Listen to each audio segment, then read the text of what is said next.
Hyvä biisi. No niin. Kuuntele.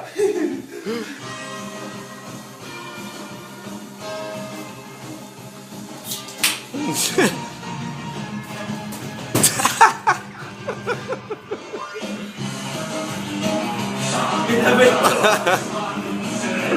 Näin kuvaajat tai katsojat, ketä siellä ikinä sitä ruutua tahtoo katsellakaan, niin ei tässä ole kyllä mitään häppäistä nähtävää. 3 kännistä jätkää, vitun kova meno, mutta ei se ole kyllä häppäistä katsottavaa, että lapset, älkää ikinä katsoko tätä lähetystä. Tai älkää ottako mallia myös. Jos te otatte mallia varsinkin niin tämän päävokalistin toimista, niin voi sanoa, että ei teilläkään helvetti hyvin tuu menee ikinä. Lisää näyttää menevän. Saadaan jotain kuunneltavaa edes tälle arvoisalle kansallemme, joka odottaa täällä kieli. Siinä on niinku odottaa, että perkele. Vähän liekoa alla. Lähdä piskin vielä.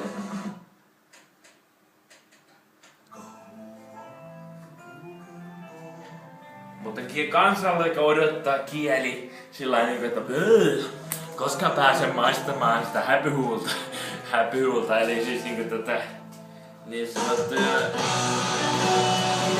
vieläkään liekolla.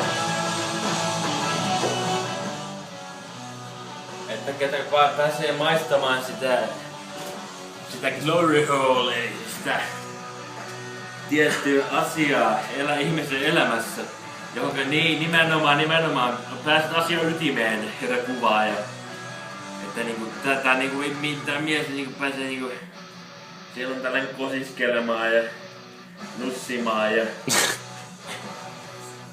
mahdollisesti muutakin keissiä siinä ohessa, mutta ei siinä mitään. Ja vitun vielä. Saatana! Ai jumalauta, nyt sattuu.